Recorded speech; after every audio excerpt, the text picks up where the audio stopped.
Hello， 大家好，歡迎嚟到我嘅 channel 啊！咁今日咧就係拍翻一條我之前 YouTube 都成日拍嘅一個題材，就係食物及營養科學 （Food and Nutritional Science）。咁其實之前都拍過唔少噶啦，例如 Year 2又拍過一次啦，Year 4拍咗2次添啊！一條片就係講我哋 Year 4讀緊啲咩嘢，咁同 Winnie 一齊拍嘅。咁一條就係 A Week with Me 咁樣嘅影片啦，我自己拍咗片都我記得添。嗰陣時 exchange 啦，咁所以喺澳洲揾咗個朋友一齊去拍喺澳洲讀 food 係咩感覺啊咁樣嘅。仲有一條片啊，差唔多1年啦，就係我畢咗業之後當時做緊嘅工作，同埋都分享咗一啲讀 food 嘅師兄師姐啦，而家做緊嘅工作。佢哋工作嘅範疇都好大嘅，咁如果嚟緊會讀 food 嘅同學仔或者係有興趣嘅同學仔咧，都可以去睇翻我以前啲片去了解更加多嘅。咁呢條片咧邀請翻我一啲朋友啦，雖然大家都係 food 畢業，咁但係咧我哋而家行緊嘅路咧都係好唔一樣嘅。同埋咧，我時唔時都會收到一啲 DM 係問我關於food 畢咗業之後有啲咩做啊？而家嗰個社會競爭大唔大啊？除咗做營養師有冇其他嘢可以做啊？咁都收到好多呢啲問題嘅。咁所以咧，借住呢次機會咧，我咧邀請咗唔同嘅同學，咁佢哋而家咧都係各自行緊自己唔同嘅路，有各自自己嘅目標嘅，就可以俾多少少資訊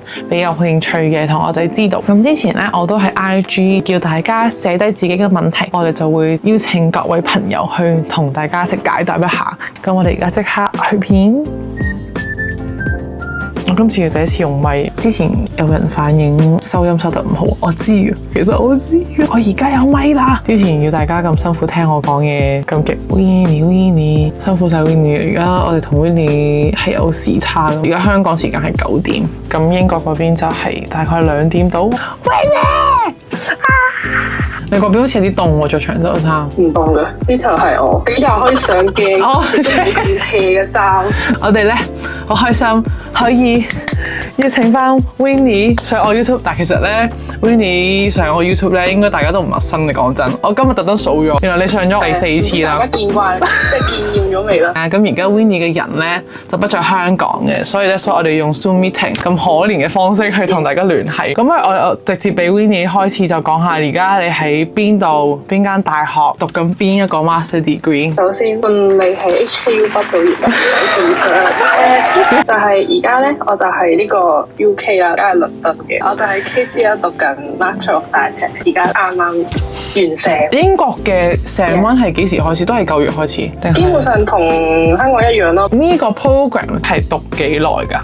成個 program 就通常所有 Master of Dietetics 都係讀2年嘅。我嗰間就係第1年就主要都係你讀書多啲咁樣嚟嘅，第2年就主要都 placement 同埋你嘅畢業論文啦。Year 1同 Year 2中間嘅 summer break 咧就係有 placement，所以係冇假課。咁你而家係成 break？啱啱考完幾日咯，咁所以就可以放一陣假啦。你而家 master 讀緊嘅 food 同我哋4年讀嘅 food 究竟係 on top 再將我哋讀過嘅嘢再咁樣讀啊，定係真係完全兩碼子的事嚟㗎？有關聯㗎啦，一定，但係可以預想就係同你Year 3、Year 4嘅嘢先會有關聯。之後佢個分別就係，即係你學咗嘢係會用到嘅，但係只不過係課你好 basic 去了解嗰樣嘢最基本嗰個 level， 即係佢唔會再考你嗰啲嘢噶啦。即係嗰啲係叫做已有知識，即係佢唔會再教你噶啦。佢 suppose 你已經知道咁樣咯。但係 Dietetics 同 nutrition 有咩唔同？就係佢比較注重一啲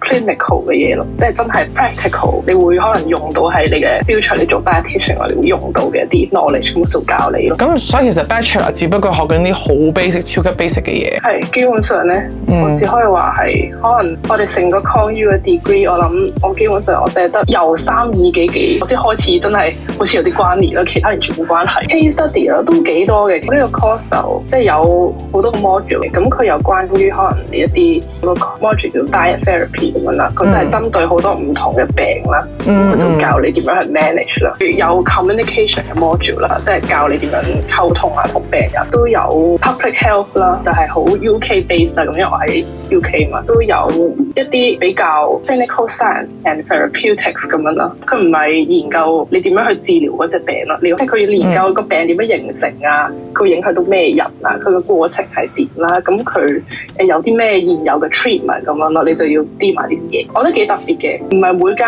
UK 嘅 U 都有噶啦，但係我哋有得去廚房煮嘢食。我哋有唔同 section 噶，我記得有整過 texture modification 嘅嘢啦，但係我哋有煮過唔同國籍嘅菜咁樣啦。然之後最近嗰個係整即係 pediatrics 嘅 section 啦，我哋要學點樣咧去整啱嗰啲 BB 嘢食嘅分量，即係沖 formula 奶都要咯。即係因為有啲人可能做 ped dietitian 啊嘛，到時咁呢啲其實你都要食啦。咁同埋你第時你就算做 dietitian，你唔一定一嚟就淨係對一種 patient 嘛。at least 你要 in general 都知道。就你認識咗最 general 嘅先，然之後你先會去 explore 到你到底可能邊一個方面比較有興趣咯。咁因為你而家你身在 UK 啦，已經讀緊啦，你覺得同你預想嘅落差有冇好大？如果讀書嘅話，我又覺得冇話好大分別嘅，因為其實你都知道讀咗4年 bachelor 都好攰，但係讀2年 master 都係要繼續讀書嘅，唔可以 hea 啊。只可以話同 bachelor 差唔多，其實都係你平時上堂咁樣啦。但係佢就有個好處，如果你冇特別嘢搞係咩，你都可以好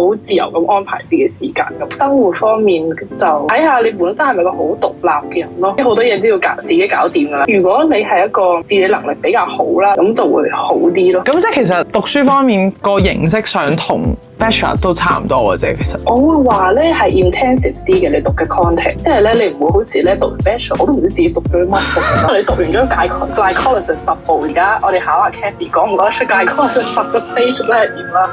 咩 glycolysis？反而咧，你 master 我覺得有個好處就係你讀咗嘢，你真係覺得你會應用到咁樣咯。咁總括嚟講，暫時都冇咩話特別辛苦嘅地方噶咯，係咪啊？辛苦嘅地方其實可能同你 bachelor 差唔多咯，咪就係你考試前溫書好辛苦啊，然之後你講 assignment 好辛苦啊。你幾時開始報名，同埋點解你會揾呢一間大學？點解揾 KC 啊？因為我自己本身就係諗住，如果出嚟讀書咁就去 UK 啦，因為呢間 U 就係 dietetics 嘅排名最高嘅學校，佢歷史都最悠久咯，即係佢係第一間開呢個 degree 嘅大學咁樣啦。咁我相信如果你開嘅時間耐啲，你累積嘅資源人脈都會多啲。冇錯冇錯。咁我覺得可能會比較有保障。所以你係幾時就要開始報名咧？如果你係想畢業之後就即刻讀？我呢個應該係每年都開班嘅。其實如果你想第二，即係你畢完業即刻讀咧，咁其實你最好就當 football year 課，咁你最好開學，基本上開學頭嘅月你已經要開始揾。如果 UK 嘅話，因為 UK 係9月開學嘛，係呢啲冇人提你嘅。如果你真係好想自己讀書，就要自己去揾。咩冇咩時間俾你猶豫咯。我會話，如果你唔係好確定嘅，但係你又覺得可以一試啦，或者係你屋企 afford 到嘅啦，亦都同意你去咁做，咁你可以報咗名先，到時多一個選擇俾你自己係好噶啦。跟住嚟呢個問題咧，你之前喺以前嘅片有講過，但係咧有啲新嘅觀眾未必會知道嘅，係咧用3個簡單英文字 Why UK。其實你計英文字應該係5個咯。哎呀，等陣點解我仲可以出現咗幾次啊？即係多謝 Cathy 嘅包容，因為我自己想讀呢個 degree 噶嘛，咁我都會去做唔同 research 咁樣啦。我真係打咗2個 Excel 咧去睇英國嘅 U、澳洲嘅 U， 即係佢哋嗰啲 course 有咩分別啊？佢哋嘅可能 arrangement 係點咁樣？咁其實我覺得 UK 嘅 curriculum， 我覺得自己比較可以同香港接軌到嘅。因為我知道我哋 ConU Space 嗰個 program 其實係同英國或者 U 合作嘅。所以其實咧，如果咁樣嘅邏輯去睇嘅話，咁其實如果你英國嘅嘢都比較可以銜接得翻嚟咯，我覺得。同埋咧，之前 exchange 要 trans credit 咁樣噶嘛，其實咧都 trans 得幾順利啦。英國嘅話，第二個原因就係因為我有親戚喺 UK，咁咧就好照應啲咯，大家。咁你如果上咗咁，你接下落嚟就係 placement 啊，去邁入第2年噶啦嘛。咁你有冇諗住你畢咗業之後，你會留喺 UK 啊，定係會翻嚟香港咧？其實呢個問題我自己都諗咗好耐咯，所以我喺呢條片我未必答到你咯，因為我覺得兩邊都有佢嘅好咁樣，就睇下喺 UK 做多一陣 placement 先啦，因為後邊嗰2個 placement 會做得耐啲嘅，咁你就會可以比較感受到可能喺 UK 做嘢係點咁樣咯，同埋 compare to 香港可能你會中意邊嘅工作模式或者生活模式多啲咁咯，因為我覺得仲需要我去發掘一下，同埋最緊要係睇下邊度有人請你啦，係咪？即係唔係你想喺邊度做就邊度做啦。Studying abroad, pros and cons。pros 就係你一定見識得多啲嘅，因為你可以發掘到你呢一行其實喺人哋嘅國家係點樣運作啦，點樣 develop 啦，然之後你可以了解到佢哋工作嘅模式係點樣咯，咁你就可以 compare 自己兩個地方，咁到底中意邊個多啲啦？咁二嚟就係你會識到多啲唔同嘅人咁樣咯。即係如果你喺香港喎，咁其實基本上你大部分都係識到 local 嘅人㗎啦。冇錯。咁大家其實好多嘢都差唔多咁樣啦。雖然話題上我覺得係會比較有共鳴啲，但係如果你 study abroad 啦，咁其實可能有好多機會學到新嘅嘢啦。即係譬如可能人哋嚟自唔同嘅 cultural background，咁其實可能人哋每日食嘅嘢都唔同。咁其實就譬如個 module 係要去 kitchen 咁，有好多材料咧。如果你唔係成日煮飯啦，唔係成日接觸其他國家嘅食材，咁其實你可能成世都唔知佢係咩嚟嘅。其實你會學到好多其他唔同嘅 cultural 嘅 diet 啊，對你自己都好有幫助，因為你會遇到形形色色嘅 patient 噶嘛，到時。con 咋？因為咧始終每個地方咧都一定會保護自己嘅同學生多啲噶嘛，係咪先？咁其實咧真係請人或咩，其實都會每個地方都會優先請翻自己 local 嘅同學嘅，我相信點都係優先保障咗自己嘅學生，除非佢肯定咗你真係長久留喺呢個地方。但係呢個我會覺得係一個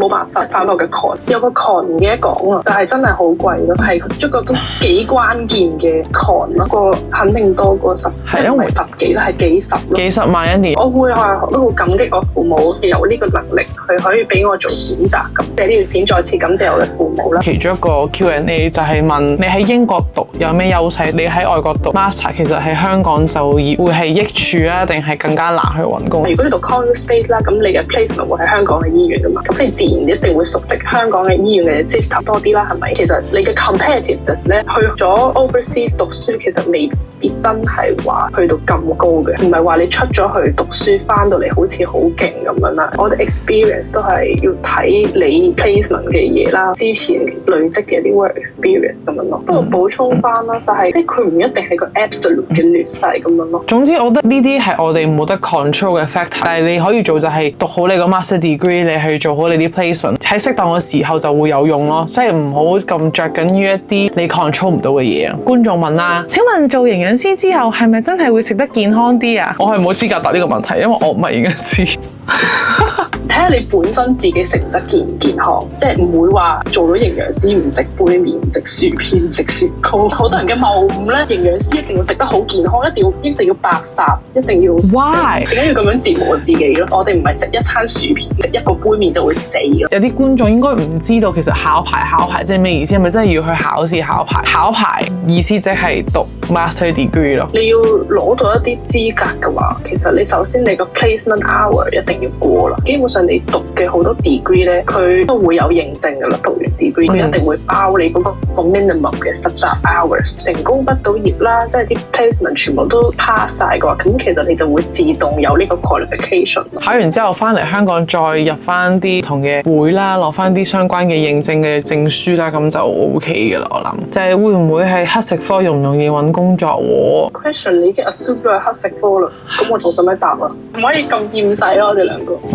你有心，你一定會做到嘢，只不過係你咪做翻各方面嘅嘢啫。其實我覺得特別係畢業生，好想做翻一啲關於你有讀過嘅嘢嘅工作咯。即係其實係咪真係呢個必要呢？定係純粹你覺得我唔想嘥咗我呢4年讀嘅嘢？問10個畢業生，有10個都會答你出嚟做緊嘢係用唔到你大學嘅1成咯。除非你讀一啲專科咯。如果你係普通 bachelor degree 咁，其實都好大發揮空間啦。我覺得其實讀大學只不過係買張入場券，你係要用嗰4年時間去 make 唔同嘅 connection， 你係識唔同嘅人。讀書唔係真係你最緊要嘅嘢咯。喺大學4年，呢個係我畢業先 feel 到嘅嘢咯。所以其實我係 regret 嘅。係咯，最緊要享受大學生活啦，唔好唔讀書，搞到所有嘢都唔合格咁樣啦。大家可以放鬆啲。係，咁我哋今日就差唔多噶啦。希望我 placement 合格，預祝 Winnie 嘅 master 喺英國順順利利、順風順水 placement 合格格。多謝你嘅祝福，再次多謝 Winnie 今次上我嘅 channel。